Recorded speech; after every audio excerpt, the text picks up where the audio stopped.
आज हमारे साथ हैं एक विशिष्ट अतिथि श्री विजय कुमार पाठक, जो कि प्रधानाचार्य हैं DAV public school Kankarbagh Patna में। स्वागत है आपका आकाशवाणी पटना के स्टूडियो में।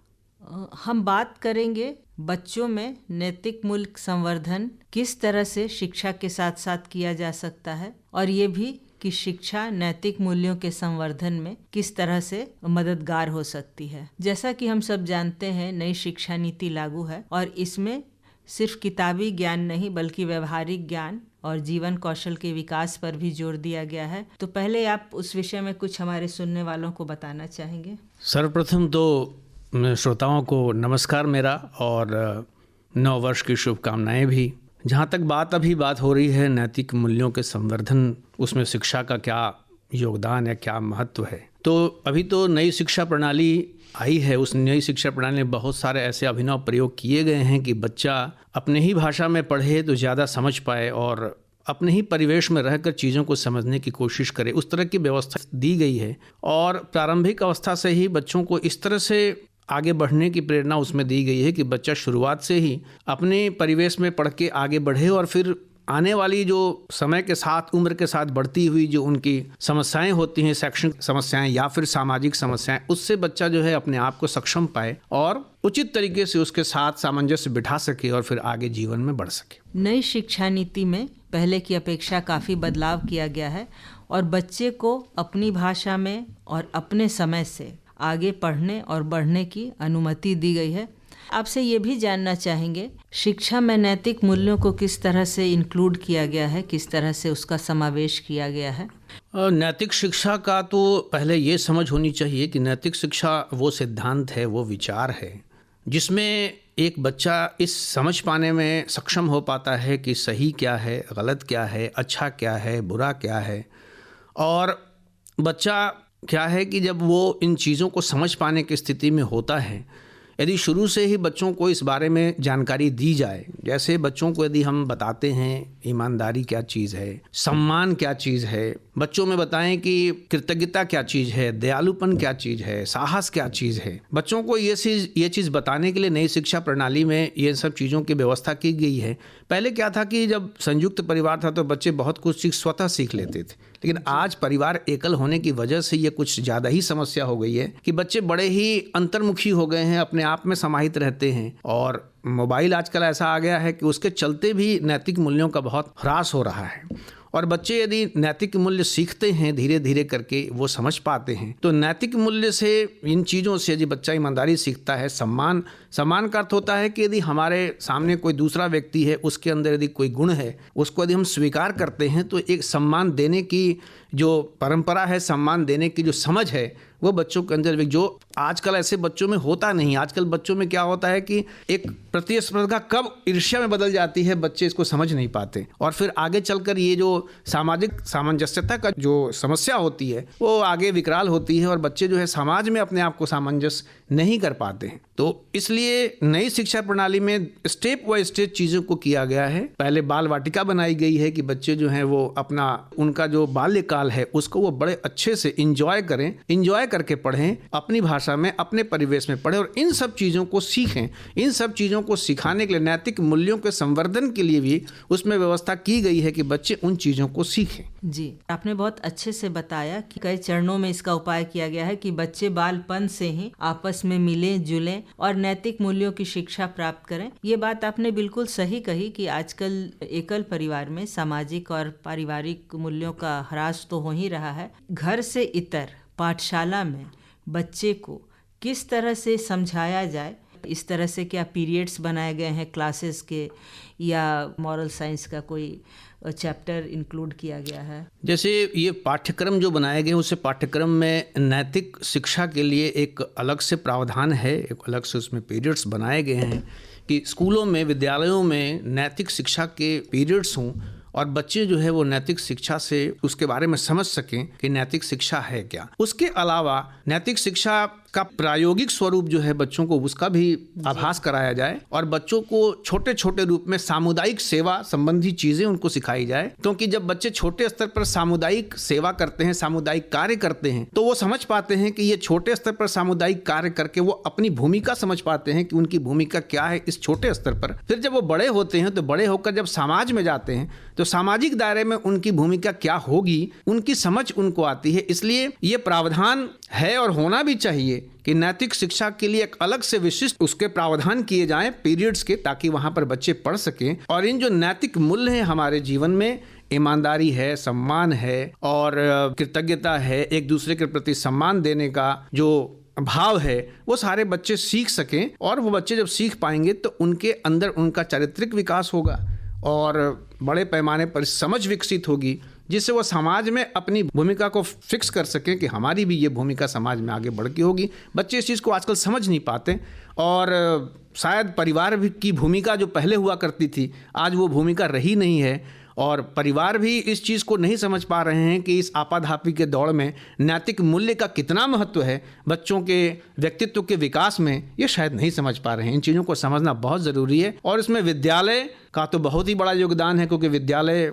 आगे बढ़ के शिक्षा का जो केंद्र है। प्रथम पाठशाला परिवार है, परिवार के बाद जो विद्यालय है वो दूसरा परिवार होता है बच्चों का। वहाँ पर यदि बच्चे इन चीज़ों को सीखते हैं तो निश्चित रूप से उनमें नैतिक मूल्यों का विकास भी होगा, उनका व्यक्तिगत विकास भी होगा और साथ साथ समाज जो होगा वो भी विकसित होगा और एक सुदृढ़ समाज भी बन पाएगा। जी, बहुत बढ़िया बात आपने कही कि बच्चों को सीखना है, घर से सीखकर अपने विद्यालय में उसका उपयोग करें अच्छी बातों का, या विद्यालय से सीखकर घर में उपयोग करें। बिल्कुल बिल्कुल सही कह रहे हैं। व्यक्तित्व उन्हीं का निखरेगा।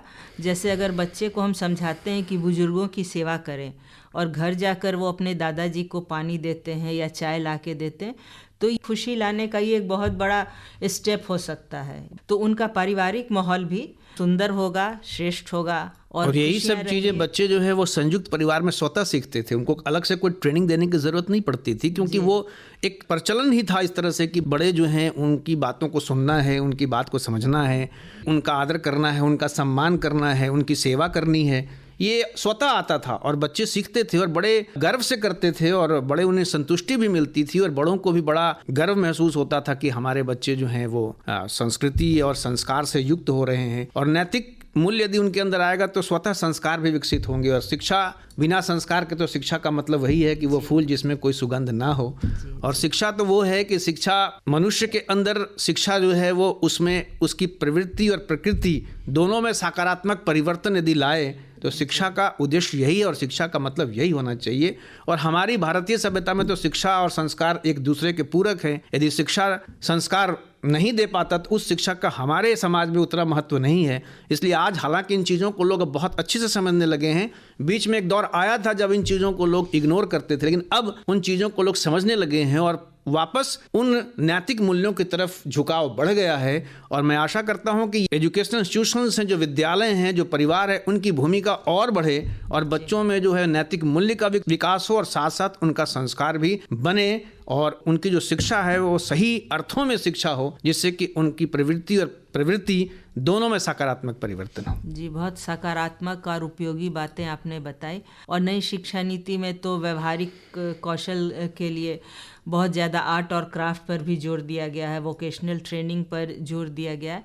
क्या कला के माध्यम से, क्या म्यूज़िक के माध्यम से नैतिक मूल्यों की शिक्षा दी जा सकती है? अवश्य दी जा सकती है और दी भी जाती है। कई जगह जैसे विद्यालय हैं जहाँ पर हवन होता है, वहाँ पर कुछ उस तरह के भजन बनाए गए हैं जिससे कि बच्चों में नैतिक मूल्यों का विकास हो और बच्चे समझ पाएं कि हमारी सभ्यता क्या रही है और सभ्यता कितनी समृद्ध रही है। इन चीज़ों को समझने के लिए कुछ उस तरह से संगीतमय उनको बनाया गया है ताकि बच्चे रुचिकर रूप से उसको सुन सकें, समझ सकें। उसी तरह से यदि कला है तो उस कला के माध्यम से भी बच्चों को उन चीज़ों को दिखाया जाता है कला के माध्यम से कि हमारी संस्कृति ऐसी थी और हमारी संस्कृति में इन नैतिक मूल्यों का कितना प्रभाव रहा है, ये इनको बताया जाता है और ताकि बच्चे उनको सीख सके। और बच्चे करते भी हैं, उनको भी बताया जाता है कि आप इस तरह की ड्राइंग बनाइए, इस तरह की म्यूजिक आप भी गाइए, आप समझिए उसको। तो बच्चे उन चीज़ों को समझते हैं और बड़े उत्साह से करते हैं। जैसे हमें कई बार लगता है कि बच्चे जो हैं वो शायद नई दुनिया के चकाचौंध में उन चीज़ों को नहीं करते, लेकिन शायद हमारी भूल होती है। यदि हम बच्चों को उनसे जोड़ें तो बच्चे बड़े उत्साह से करते हैं। और हमें कई बार, चूँकि मैं प्राचार्य भी हूँ, तो बच्चों के कई सारी क्रियाविधि को मैं देखता हूँ और समझ पाता हूँ कि बच्चे को यदि हम जो चीज़ डालेंगे उनके अंदर, बच्चे वही चीज़ रिप्रोड्यूस करते हैं, वो चीज़ करते हैं। लेकिन हम ही शायद अभिभावक के तौर पे या शिक्षक के तौर पे शायद उनकी भावनाओं को उस तरह से नहीं समझ पाते, और हम अपने मन में पहले से कुछ इस तरह की चीज़ें बिठा लेते हैं कि शायद बच्चे उसको नहीं करें। लेकिन यदि हम उसकी शुरुआत करते हैं और करते हैं तो बच्चे बड़े चाव से और बड़े रुचि से करते हैं, और बच्चे सीखते भी हैं। और बड़े बच्चे छोटे बच्चे को भी प्रेरणा देते हैं कि भाई आप भी उसको करो ताकि हम सीख सकें। कभी ड्रामा के माध्यम से, कभी कला के माध्यम से, कभी संगीत के माध्यम से। और जैसे स्पोर्ट्स भी एक बहुत बड़ा माध्यम होता है नैतिक मूल्यों को विकसित करने के लिए। जी बिल्कुल। और इसमें बच्चों को खेल खेलने के प्रति जरूर उनको प्रेरित करना चाहिए, और विद्यालय करते भी हैं प्रेरित, और बच्चे खेलते भी, और खेल के माध्यम से ही बच्चे नैतिक मूल्यों को समझ पाते हैं। आपस में सद्भाव कैसे बनाना है, ईमानदारी से, जैसे कहते हैं स्पोर्ट्समैन स्पिरिट का दूसरा भाव ईमानदारी ही है कि आप ईमानदारी से खेलिए। स्पोर्ट्समैन स्पिरिट का मतलब यही है। तो उस माध्यम से ही बच्चों को बहुत सारी चीज़ें ऐसी बताई जाती है जिसके माध्यम से ही बच्चों में हम नैतिक मूल्यों का विकास कर सकते हैं। जी, एक सवाल और पूछना चाहूँगी। कड़वी सच्चाई है कि कहीं कहीं लिंग भेद हम देखते भी हैं, लड़का लड़की में भेदभाव देखते हैं। आज के समय में जब हम नैतिक मूल्यों की बात करते हैं तो क्या स्कूल के माध्यम से ये भेद खत्म हो गया है? क्या शिक्षा में लड़का लड़की दोनों को समान अवसर हैं, या क्या स्कूल में दोनों के लिए समानता के अवसर हैं? देखिए, जहाँ तक आप लिंग भेद की बात कर रही हैं, तो विद्यालय में ऐसी बात है कि विद्यालय में उस तरह का कोई भेदभाव नहीं होता। लेकिन क्या है कि विद्यालय समाज का ही एक पर्याय है, और इसको समाज में सबसे पहले इसको करने की ज़रूरत है कि जब समाज के लोग, परिवार के लोग इस चीज़ों को जब समझ पाएंगे कि लिंग भेद ना हो, लड़के और लड़की में कोई अंतर ना हो। हालांकि ठीक है, बहुत सारी चीज़ें अब बदल चुकी हैं, और बहुत सारे परिवारों में, बहुत सारे सामाजिक दायरे में अब परिस्थितियाँ बदली हैं, और उनको समान अवसर दिया जाता है, चाहे वो बच्चे हों या बच्चियां हों। और विद्यालयों में भी उनको समान अवसर मिलता है। और कई बार तो मैं ये देखता हूं कि यदि बच्चियों को मौका मिलता है, उनको अवसर मिलता है, तो बच्चों से भी आगे निकल जाती हैं, चाहे वो किसी भी क्षेत्र में हो, पढ़ाई के क्षेत्र में हो, या खेल कूद के क्षेत्र में हो, कला के क्षेत्र में हो, किसी भी क्षेत्र में मैं देखता हूँ कि बच्चियों को यदि मौका मिलता है, अवसर मिलता है, तो वो कई बार बच्चों से भी आगे निकल जाती है। इसलिए प्राकृतिक रूप से मुझे नहीं लगता कि उनमें किसी तरह का कोई असंतुलन है, लेकिन कुछ सामाजिक दायरों की वजह से कई सालों में ऐसा रहा है कि कुछ उनके अंदर भेद रहा है, और बच्चे और बच्चियों के बीच में लोग भेद करते रहे हैं, लेकिन वो धीरे धीरे कम हो रही। हालांकि अभी भी है, ये मैं नहीं कह सकता कि पूरी तरह से समाप्त हो गया है, लेकिन एक सकारात्मक परिवर्तन की तरफ समाज चल पड़ा है। और मुझे लगता है कि आने वाले दिनों में ये चीज़ें और कम होंगी, और बच्चे और बच्चियों को समान अवसर मिलेगा। विद्यालय में इन चीज़ों का पूरा ध्यान रखा जाता है कि सबको समान अवसर मिले, और मिलता भी है, और बच्चियाँ और बच्चे दोनों अपनी अपनी क्षमता के अनुसार आगे बढ़ते हैं और अपना प्रदर्शन अच्छा करते हैं। जी, शिक्षा नैतिक मूल्यों के संवर्धन के लिए एक सीढ़ी हो सकती है, एक माध्यम हो सकती है। इसके लिए प्रयास क्या सिर्फ स्कूल को करना है, या परिवार को भी करना है, समाज को करना है? चलते चलते आप इस विषय में कुछ संदेश दे दें। नहीं, बात सही है आपकी। ये बात ज़रूर है कि विद्यालय की भूमिका थोड़ी बढ़ जाती है। इसका मतलब है कि समाज की भूमिका कम नहीं हो जाती, और परिवार की भूमिका भी कम नहीं हो जाती, क्योंकि प्रारंभिक विद्यालय तो परिवार ही है, और उसके बाद बच्चे जब विद्यालय से पढ़ के निकलते हैं तो समाज ही उनका दायरा है, जहाँ पर उनको नैतिक मूल्यों की शिक्षा वहाँ मिलती है। लेकिन चूंकि बीच का जो बहुत प्रमुख हिस्सा होता है बच्चे विद्यालय में व्यतीत करते हैं, इससे विद्यालय की जो भूमिका है वो ज़्यादा है, और हर विद्यालय को इस पर ध्यान देना चाहिए कि हमारे विद्यालय में पढ़ने वाले बच्चों का नैतिक मूल्यों में संवर्धन कैसे हो। और उसके लिए ज़रूरी है कि बच्चे को उनके लिए एक विशिष्ट व्यवस्था की जाए, उनके लिए पीरियड्स बनाए जाएं, और उन पीरियड्स में थोड़ा ये ध्यान रखें कि उसमें लिखित से ज़्यादा बच्चों के व्यवहारिक जो उनका कौशल है, उस व्यवहारिक कौशल और सामाजिक कौशल को ध्यान में रख करके उनको देखा जाए कि किन बच्चे का व्यवहारिक कौशल विकसित हो रहा है, किन का सामाजिक कौशल विकसित हो रहा है, और उससे फिर एक जो स्वस्थ उसमें प्रतियोगिता की भावना जो बच्चों में हो, ताकि ये समझ पाएं, और फिर समग्रता के रूप में बच्चे जब विद्यालय से पढ़ के निकलें तो उनके अंदर जो है नैतिक मूल्यों का संवर्धन हुआ रहे, विकसित हुआ रहे, ताकि जब वो समाज में जाएं तो फिर उन्हें बाकी लोगों को भी नैतिक मूल्यों के संवर्धन में वो सहायता कर सकें। जी, विजय कुमार पाठक जी, आकाशवाणी पटना के स्टूडियो में आने के लिए और हमारे श्रोताओं को इतनी उपयोगी और सकारात्मक जानकारी देने के लिए आपका बहुत बहुत धन्यवाद।